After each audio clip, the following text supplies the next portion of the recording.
आप सुन रहे हैं scattered minds, the origins and healing of attention deficit disorder. लेखक गाबोर मार। जब हम ध्यान की कमी यानी अटेंशन डेफिसिट डिसऑर्डर या एडीडी की बात करते हैं, तो हमारे दिमाग में अक्सर एक बेचैन, अव्यवस्थित, शरारती बच्चे की तस्वीर उभरती है, जिसे क्लास में बैठना मुश्किल लगता है। या फिर कोई वयस्क जो लगातार चीजें गवा देता है, डेडलाइन भूल जाता है और अपनी ही जिंदगी की अराजकता से जूझता रहता है।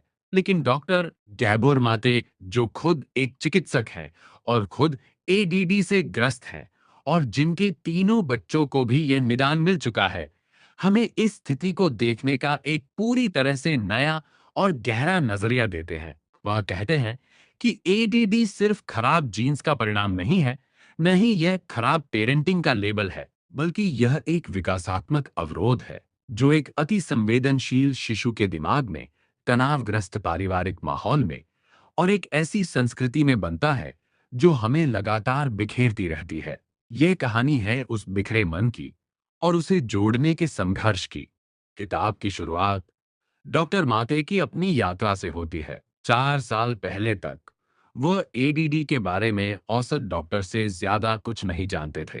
फिर एक दिन एक सामाजिक कार्यकर्ता मित्र ने उन्हें अपनी कहानी सुनाई, जिसने उन्हें बताया कि हाल ही में उसे एडीडी का निदान मिला है। उस कहानी को सुनते ही माते को अपनी ही जिंदगी की एक भयानक सच्चाई का आभास हुआ। यह एहसास, जिसे वे एडीडी का प्रकाशपात एपिफनी कहते हैं, एक साथ उत्साहजनक और दर्दनाक था। पहली बार उनके जीवन की असफलताओं, अधूरे वादों, मैनिक उत्साह के दौरों, अव्यवस्था और भावनात्मक उथल पुथल को एक नाम मिला। वह लिखते हैं, मैं अपने मन के साथ अकेले पल बिताने से हमेशा डरता था। मेरी जेब में हमेशा एक किताब होती थी। बैंक की लाइन में या सुपरमार्केट में 1 मिनट रुकना भी मेरे लिए मुश्किल होता था। मैं अपने दिमाग को हर समय कुछ न कुछ चबाने के लिए देता रहता था, जैसे वह कोई दैत्य हो जो मुझे खा जाएगा अगर उसे कुछ न दिया गया। उनका निदान तब हुआ जब वे 50 के दशक में थे। लेकिन असली मोड़ तब आया जब उन्होंने महसूस किया कि दवा जैसे रिटालिन या डेक्सेड्रिन अकेले काफी नहीं है। वो बताते हैं कि दवा मस्तिष्क के प्रीफ्रंटल कॉर्टेक्स में सुस्त पड़े पुलिस वाले को जगा सकती है, जो आवेगों और विकर्षणों को नियंत्रित करता है। लेकिन असली उपचार, हीलिंग, किसी बीमारी से छुटकारा पाने का नाम नहीं है, बल्कि संपूर्ण बनने की एक प्रक्रिया है। और इस संपूर्णता के लिए हमें यह समझना होगा कि एडीडी का उद्भव कैसे होता है। डॉक्टर माटे का पहला और सबसे महत्वपूर्ण सिद्धांत यह है कि एडी कोई आनुवंशिक नियति नहीं है। जी हाँ, आनुवंशिक प्रवृत्ति प्रीडिस्पोजिशन हो सकती है, जैसे अत्यधिक संवेदनशीलता, उच्च ऊर्जा स्तर या एक विशेष प्रकार की सजगता। लेकिन यह प्रवृत्ति एडीडी में बदले या न बदले, ये पूरी तरह से वातावरण पर निर्भर करता है। वह इसके लिए एक सशक्त उदाहरण देते हैं। कनाडा के वैंकूवर द्वीप के पश्चिमी तट पर छोटे ऐंठे हुए देवदार के पेड़ उगते हैं। क्या उनमें कोई बीमारी है? नहीं, बस उनका वातावरण कठोर है। उसी प्रकार मनुष्य का मस्तिष्क भी एक अद्भुत लचीलापन रखता है। यदि परिस्थितियां अनुकूल हो तो संवेदनशीलता, रचनात्मकता और गहरी समझ में बदल सकती है। लेकिन यदि परिस्थितियां प्रतिकूल हो, यानी तनाव, अव्यवस्था और भावनात्मक असुरक्षा, तो यही संवेदनशीलता एडीडी, चिंता या अवसाद का रूप ले लेती है। एडीडी का मूल कारण क्या है? डॉक्टर माते सीधे मुद्दे पर आते हैं।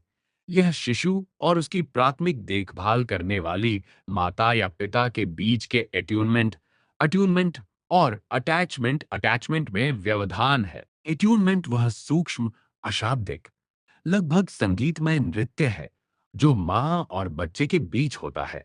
आंखों का मिलना, मुस्कान का उभरना, शरीर की भाषा का तालमेल। जब माँ तनाव मुक्त और शांत होती है, तो वह बच्चे की भावनात्मक स्थिति को पढ़ती है, उसके अनुरूप ढलती है और उसे सुरक्षा का एहसास कराती है।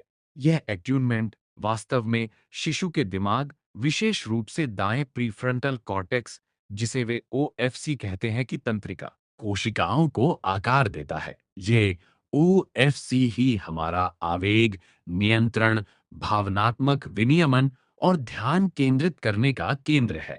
अब कल्पना करें कि माँ या पिता किसी तनाव, आर्थिक चिंता, वैवाहिक कलह, अवसाद या स्वयं का अनसुलझा आघात से गुजर रहे हो। वे शारीरिक रूप से तो मौजूद हैं, लेकिन भावनात्मक रूप से अनुपस्थित बच्चा, जो पूरी तरह से इस एट्यूनमेंट पर निर्भर है, इस अनुपस्थिति को महसूस करता है। वह परेशान हो जाता है, रोता है, लेकिन जब उसकी पुकार का कोई जवाब नहीं आता, तो वह एक रक्षात्मक प्रक्रिया शुरू कर देता है। वह ट्यून आउट करना शुरू कर देता है। यही एडीडी का पहला और सबसे प्रारंभिक लक्षण है। माते इसे डिसोसिएशन डिसोसिएशन कहते हैं, एक मानसिक संवेदनाहारी जो दर्द से बचाती है। लेकिन यही तंत्र बाद में ध्यान भंग, डिस्ट्रैक्टिबिलिटी, अनुपस्थित दिमागी और जोन आउट होने के रूप में स्थायी हो जाता है। डॉक्टर माते अपने जीवन का एक हृदय विदारक उदाहरण देते हैं। वे 1944 में बुडापेस्ट में एक यहूदी परिवार में पैदा हुए। ठीक 2 महीने पहले, जब नाजियों ने हंगरी पर कब्जा किया, उनकी मां ने एक डायरी रखी थी, जिसमें बच्चे के सामान्य विकास के नोट्स के बीच नरसंहार, डर और अलगाव की भयावह घटनाएं दर्ज थीं। जब माते की मां के माता पिता को ऑशविट्ज भेज दिया गया, तो वह दिनों तक बिस्तर पर पड़ी रहती और केवल अपने शिशु के बगल में होने के कारण ही जीवित रह पाई। 3 सप्ताह के अलगाव के बाद जब वे फिर मिले, तो शिशु माते ने अपनी मां को पूर्ण अजनबी की तरह देखा। वह कहते हैं, मेरी मां के दूध का सूख जाना, मेरा अपनी मां से अलग हो जाना, यही मेरे एडीडी की जड़ है। उनका तर्क है कि विश्व युद्ध जैसी भीषण त्रासदी की आवश्यकता नहीं है। माता पिता के बीच लगातार तनाव, अवसाद, अनुपस्थित पिता या बस एक अति व्यस्त जीवन शैली, ये सब शिशु के अति संवेदनशील मस्तिष्क पर गहरा प्रभाव डालते हैं। किताब का एक बड़ा हिस्सा यह बताता है कि यह विकासात्मक अवरोध मस्तिष्क की संरचना और रसायन विज्ञान को कैसे प्रभावित करता है। उदाहरण के लिए, एडीडी वाले लोगों के दिमाग में डोपामाइन डोपामाइन जो प्रेरणा और इनाम के लिए जिम्मेदार रसायन है, का स्तर अक्सर कम होता है। लेकिन यह कमी कोई जन्मजात दोष नहीं है। ये प्रारंभिक जीवन में आनंद और जुड़ाव की कमी के कारण उत्पन्न होती है। जब बच्चे को आनंददायक एट्यूनमेंट नहीं मिलता, तो उसके मस्तिष्क में डोपामाइन रिसेप्टर्स का विकास ठीक से नहीं हो पाता। इसी कारण एडीडी वाले व्यक्ति को बोरियत से गहरी घृणा होती है। वह जोखिम लेने वाली गतिविधियों जैसे जुआ, तेज गाड़ी चलाना या मादक द्रव्यों, निकोटीन, कोकीन की ओर आकर्षित होता है। ये सब दिमाग में डोपामाइन के स्तर को अस्थायी रूप से बढ़ाने के तरीके हैं। डॉक्टर माते स्वयं अपनी कंपल्सिव बुक बाइंग और सीडी खरीदने की लत का वर्णन करते हैं, जिसमें वे एक सप्ताह में हजारों डॉलर खर्च कर देते थे। एक ऐसा व्यवहार जो असली प्यास को नहीं, बल्कि एक खोखली भूख को संतुष्ट करता था। एडीडी के 3 मुख्य लक्षण हैं: ध्यान की कमी, इनअटेंशन, आवेगहीनता, इम्पल्सिविटी और अतिस्क्रियता, हाइपर एक्टिविटी। लेकिन माते इन लक्षणों को केवल व्यवहारिक समस्याओं के रूप में नहीं देखते। वह प्रत्येक लक्षण के पीछे एक गहरे भावनात्मक संदेश को पढ़ते हैं। ध्यान की कमी वास्तव में एक सक्रिय ट्यूनिंग आउट है। ये मन का अपने ही भीतर के दर्द से बचने का एक तरीका है। एडीडी वाला बच्चा पे अटेंशन के आदेश का पालन नहीं कर सकता, क्योंकि उसका मस्तिष्क लगातार आंतरिक चिंता, एंजाइटी से ग्रस्त रहता है। यह चिंता एक अटैचमेंट अलार्म है। यह शरीर को संकेत देती है कि देखभाल करने वाले से संपर्क खतरे में है। जब यह अलार्म लगातार बजता रहे, तो ध्यान केंद्रित करना असंभव हो जाता है। आवेगहीनता भी बचपन के अधूरे विकास का नतीजा है। एक सामान्य शिशु सीखता है कि हर इच्छा पर तुरंत प्रतिक्रिया नहीं देनी चाहिए, लेकिन एडीडी दिमाग में प्रीफ्रंटल कॉर्टेक्स, जो आवेगों को रोकने वाला पुलिस वाला है, सुस्त पड़ा होता है। इसलिए व्यक्ति बिना सोचे समझे कुछ भी कह या कर देता है और बाद में पछताता है। अतिसक्रियता, बेचैनी, लगातार हिलना डोलना, अत्यधिक बात करना, यह भी एक रक्षात्मक तंत्र है। यह शरीर का लड़ो या भागो, फाइट और फ्लाइट रिस्पॉन्स है, जो लगातार सक्रिय रहता है, जैसे कोई व्यक्ति लगातार खतरे की आशंका में इधर उधर भाग रहा हो। माते इसे ऑर्गेनिक ड्रिवेननेस, जैविक प्रेरिता कहते हैं। मन और शरीर में एक अदम्य आग जो उन्हें एक पल भी आराम से नहीं बैठने देती। वह अपने बेटे का उदाहरण देते हैं, जिसने 8 साल की उम्र में कहा था, मुझे हमेशा लगता है कि मुझे कुछ करना चाहिए, लेकिन मुझे नहीं पता क्या। लेकिन शायद एडीडी का सबसे दर्दनाक पहलू है शेम, शर्म की गहरी भावना। एडीडी वाले बच्चे और वयस्क लगातार अपनी असफलताओं, भूलों और बेकार होने के एहसास से जूझते हैं। वे आई एम सॉरी शब्द बहुत बार बोलते हैं। माते बताते हैं कि यह शर्म कोई अर्जित दोष नहीं है, यह शिशु के उस अवस्था से उपजी है जब मां की अनुपस्थिति भावनात्मक या शारीरिक ने बच्चे के दिमाग में शारीरिक रूप से शर्म के तंत्रिका मार्गों को स्थापित कर दिया। शर्म का शरीर क्रिया विज्ञान फिजियोलॉजी है। आंखों का झुकना, चेहरे का लाल होना, शरीर का ढीला पड़ जाना। एडीडी वाला व्यक्ति इसी शारीरिक अवस्था में फंसा रहता है। इतना निदान और कारण बताने के बाद किताब उपचार हीलिंग की ओर मुड़ती है, और यही इसकी सबसे बड़ी ताकत है। डॉक्टर माते स्पष्ट करते हैं कि उपचार का अर्थ केवल व्यवहार बदलना नहीं है, बल्कि मस्तिष्क के तंत्रिका मार्गों को फिर से विकसित करना है। और यह केवल एक सुरक्षित, प्रेमपूर्ण और समझदार रिश्ते के वातावरण में ही संभव है। वह माता पिता के लिए 9 सिद्धांत प्रस्तुत करते हैं, लेकिन उन्हें तकनीक के रूप में नहीं, बल्कि एक दृष्टिकोण के रूप में। पहला और सबसे महत्वपूर्ण सिद्धांत है अनकंडीशनल पॉजिटिव रिगार्ड, बिना शर्त सकारात्मक स्वीकार्यता। इसका मतलब है कि बच्चे को हर हाल में ये महसूस कराया जाए कि वह जैसा है वैसा ही प्यार के योग्य है, चाहे वह होमवर्क करे या न करे, चाहे वह शरारत करे या न करे। डॉक्टर माते टाइम आउट जैसी सामान्य अनुशासन तकनीक की कड़ी आलोचना करते हैं, क्योंकि ये बच्चे को रिश्ते से काट देती है, जो उसकी सबसे बड़ी डर है। इसके बजाय वे रिश्ते को फिर से स्थापित करने, रिस्टोरिंग दी इंटरपर्सनल ब्रिज पर जोर देते हैं। यदि माता पिता गुस्से में कुछ कहते हैं, तो उन्हें बाद में बच्चे के पास जाकर कहना चाहिए, मैं परेशान था, ये तुम्हारी गलती नहीं थी, मैं तुमसे प्यार करता हूँ। बच्चे को कभी भी रिश्ते को सुधारने का काम नहीं करना चाहिए। दूसरा सिद्धांत है बच्चे को लुभाना, वूइंग द चाइल्ड, उसके साथ समय बिताने के लिए उत्सुकता दिखाना, उसे महसूस कराना कि उसकी संगति वांछित है। तीसरा है न्यूनतम आलोचना, आलोचना केवल काम के लिए, व्यक्ति के लिए नहीं। चौथा है गुस्से से पेरेंटिंग न करना। जब माता पिता को गुस्सा आए तो वह खुद को तटस्थ न्यूट्रल कर ले, बच्चे को दोष न दे। माते विशेष रूप से काउंटरविल की अवधारणा पर ध्यान केंद्रित करते हैं। ये बच्चे की हर तरह के दबाव का स्वचालित प्रतिरोध करने की प्रवृत्ति है। वह कहते हैं कि यह प्रतिरोध कोई जानबूझकर की गई शरारत नहीं है, बल्कि एक अपरिपक्व आह का लक्षण है। इससे लड़ने के बजाय माता पिता को इसे समझना चाहिए, प्रतिरोध के लिए जगह बनानी चाहिए और बच्चे को शब्दों में अपनी भावनाएं व्यक्त करना सिखाना चाहिए। उदाहरण के लिए, अगर बच्चा कहता है आप बहुत गंदे हो, तो गुस्सा होने के बजाय कहें, तुम्हें लगता है मैं तुम्हें बहुत कंट्रोल कर रहा हूं, है ना? ठीक है, लेकिन कृपया मुझे बिना गाली दिए बताओ। एडीडी बच्चों को प्रेरित करने के मिथक को तोड़ते हुए माते कहते हैं कि असली प्रेरणा, इंट्रिंसिक मोटिवेशन बाहर से नहीं थोपी जा सकती।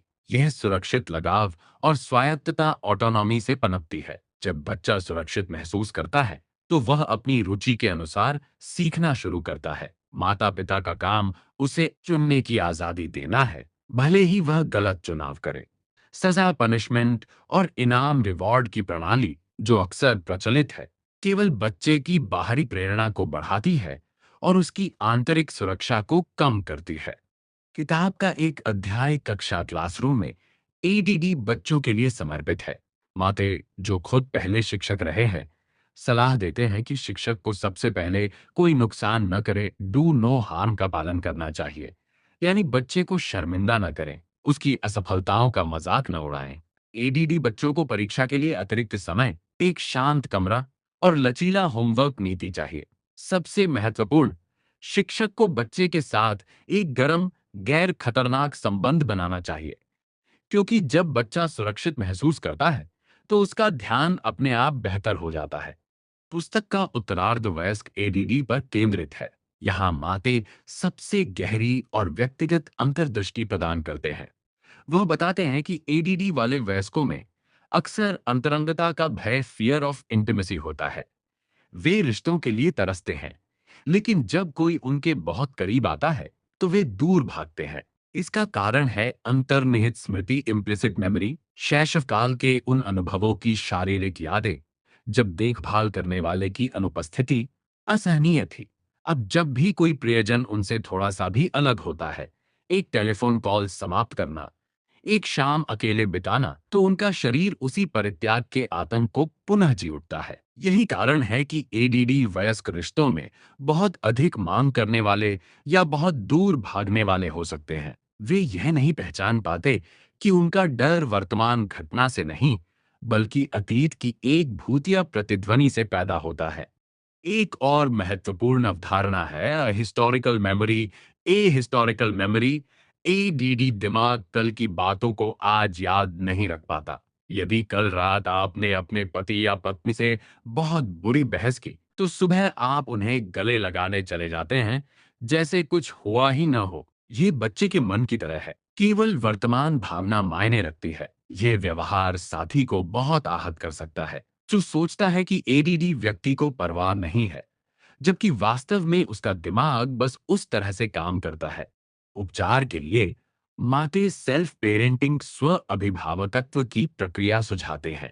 एक वयस्क को अपने अंदर के उस घायल बच्चे को फिर से पालना होता है, उसे बिना शर्त स्वीकार करना, उसके गुस्से और डर को समझना और उसे वह सुरक्षा देना जो शायद बचपन में नहीं मिली। इसमें सबसे पहला कदम है दयालु जिज्ञासा, कंपैशनेट क्यूरियोसिटी। अपने व्यवहारों और भावनाओं के पीछे छिपे संदेश को बिना आत्मनिंदा के पूछताछ करना। जब आप किसी से मिलने लेट हो जाते हैं, तो खुद से पूछें, मैं हमेशा ऐसा क्यों करता हूं? क्या ये पुरानी शर्म का एक पैटर्न है, या मैं उस व्यक्ति के करीब जाने से डर रहा हूं?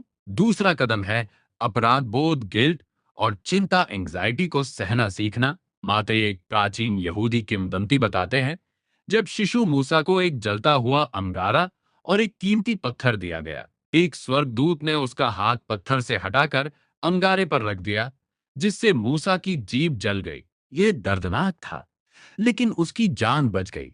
उसी तरह अपराध बोध एक देवदूत है। ये हमें दूसरों की अस्वीकृति के डर से खुद को छोटा करने से रोकता है। एडीडी वयस्कों को यह समझना चाहिए कि अपराध बोध कोई बीमारी नहीं है, ये उनकी बचपन की जीवन रक्षा प्रणाली है। जब वे इसके बिना कोई कार्य करते हैं, तो शुरू में वे अत्यधिक अपराध बोध महसूस करेंगे, लेकिन उन्हें उस भावना को सहना होगा और फिर भी अपने लिए सही काम करना होगा। सेल्फ पेरेंटिंग के व्यावहारिक पहलुओं में नींद की स्वच्छता, स्लीप हाइजीन शामिल है। एडीडी वाले अक्सर देर रात तक जागते हैं क्योंकि उन्हें अकेले अपने मन के साथ सोने का डर होता है। पोषण, न्यूट्रिशन, रक्त शर्करा में उतार चढ़ाव एडीडी के लक्षणों को बढ़ाता है। व्यायाम, एक्सरसाइज जो डोपामाइन रिसेप्टर्स को बढ़ाता है। और सबसे महत्वपूर्ण, प्रकृति और ध्यान, मेडिटेशन, जो बिखरे मन को एकाग्र करने का सबसे प्राचीन तरीका है। माते स्वीकार करते हैं कि एडीडी दिमाग के लिए ध्यान करना बेहद कठिन है, लेकिन यह अत्यंत लाभकारी है।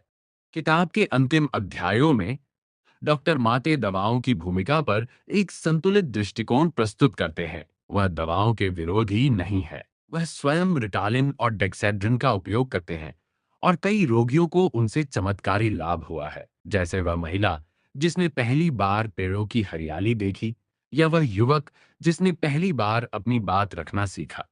लेकिन वह चेतावनी देते हैं कि दवाएं केवल लक्षणों को कम करती हैं, जड़ को नहीं। वह इस बात की कड़ी आलोचना करते हैं कि कैसे स्कूल प्रणाली और अभिभावक अक्सर दवाओं को पहली और आखिरी पंक्ति का उपचार बना देते हैं। एक बच्चे को केवल इसलिए रिटालिन दे देना कि वह क्लास में चुपचाप बैठे, एक मानवाधिकार का उल्लंघन है। दवा का निर्णय बच्चे की सहमति से और विकासात्मक लक्ष्यों को ध्यान में रखते हुए किया जाना चाहिए। अंततः स्कैटर्ड का सबसे बड़ा संदेश यह है कि एडीडी कोई अभिशाप नहीं है। यह एक अलग तरह का मस्तिष्क होने का एक तरीका है, अति संवेदनशील, अत्यधिक ऊर्जावान, रचनात्मक और गहराई से सहानुभूति रखने वाला। जब इस संवेदनशीलता को सुरक्षा, समझ और प्रेम मिलता है, तो वही व्यक्ति जो कभी अव्यवस्थित और असफल लगता था, एक अद्भुत कलाकार, लेखक, उद्यमी या शिक्षक बन सकता है।